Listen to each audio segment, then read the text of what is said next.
Hello, welcome back to Charlie's Garage.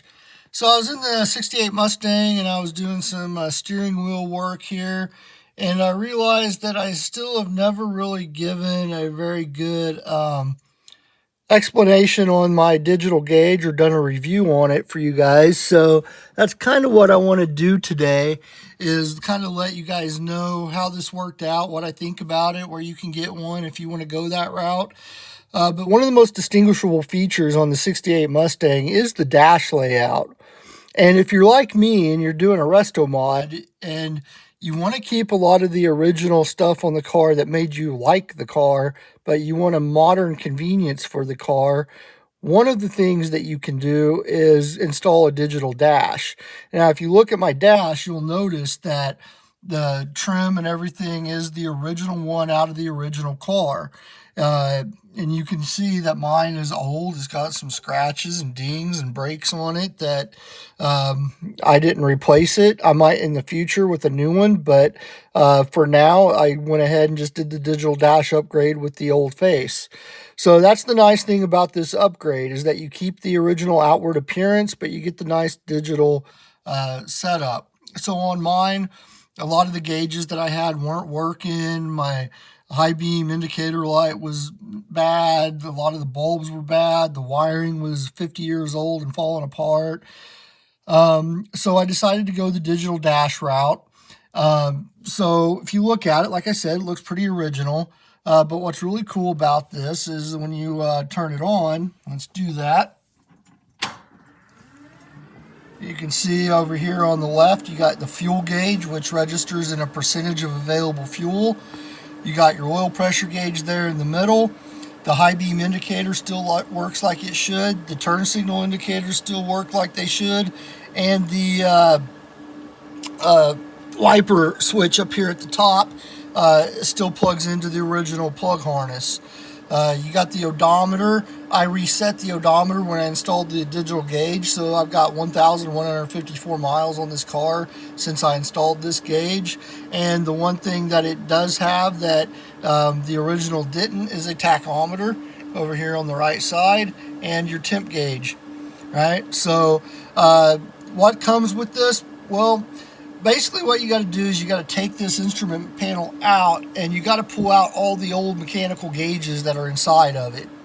And then you install the new head unit with all this electrical stuff, the digital stuff in it, into the front cover, and then put the old original backing plate over the top of it and screw it down. It's an extremely easy process. Anybody could do it. You do not have to have any advanced electrical training to do that part of it. And to be honest with you, even the electrical part. What I would recommend is, if you decide to go this route and do a digital dash, is that when you are disassembling the dash, don't go crazy and just start snipping wires off of everything. Find as many connections as you can, disconnect them the normal way, and even maybe buy you some little tags so you can write down what component or what gauge you pulled the wires off, especially if you don't have a nice wiring schematic like I did. And then when you start putting it back together, you'll be able to identify which wires originally went to which things. Now, the kit is also going to come with stuff that doesn't go up here. So you're going to get a new oil pressure sensor, you're going to get a coolant temperature sending unit, and you're going to get a new head unit to put in the transmission for the speedometer. So there is some engine stuff and transmission stuff you're going to have to do. You're going to have to get up underneath the car. But ultimately, it is really easy to wire this up.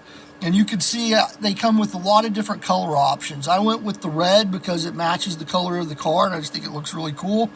But they also can come in blue, green, a couple other different color options. So you can customize these colors to fit your car, right?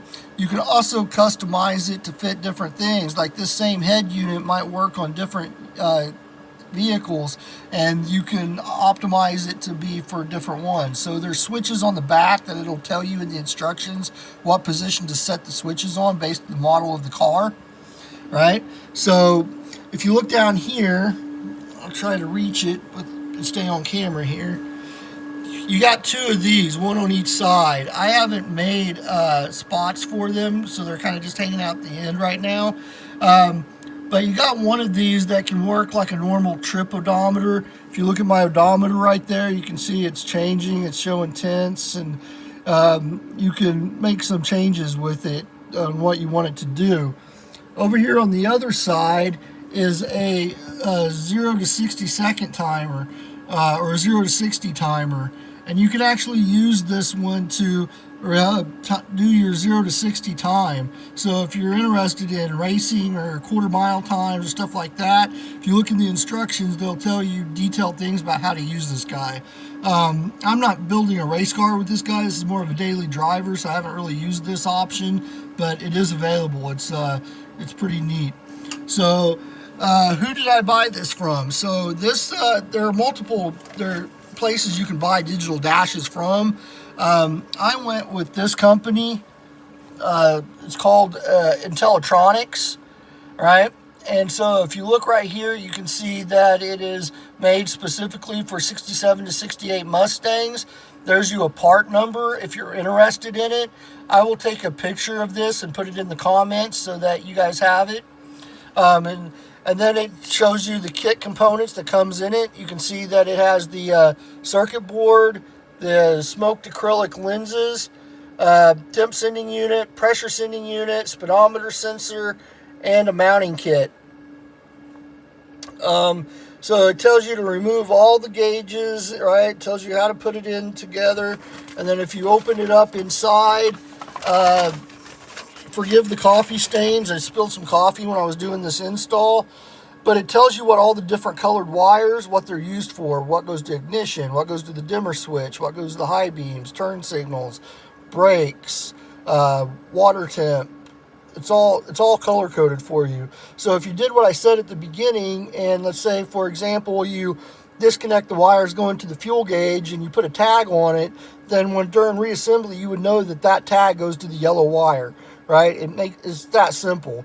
And then down here it tells you what to do for the toggle switches for different ones. So both of mine are in the up position. If this was a GM build, it would be in the down, up, and 2 down, so forth. So we flip the page, and it continues tachometers, the green wire, and so forth. Calibrating it, how to calibrate it. Talks about how to use the different stuff on it.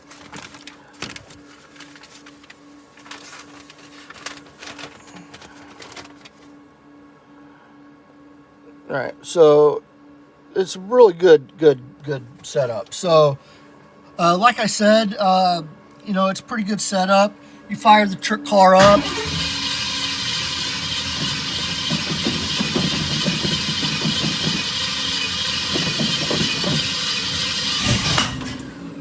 All right.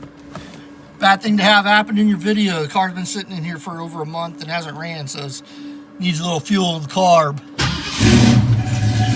Alright, so you see the gauges in action here, fuel level, oil pressure, the tach, the temp gauge.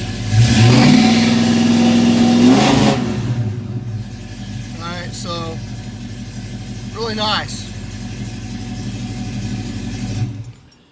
So yeah, if you're doing a restomod, not a full-on restoration, this is something I would highly recommend. I believe the whole kit cost me around $900. Prices have probably gone up since then, but you can always catch them on a sale or use a promo code if you can get one. If you have any questions about the installation of this thing or any other questions, please just let me know in the comments. Please like and subscribe, and let me know what else you want to know about the car. Thank you.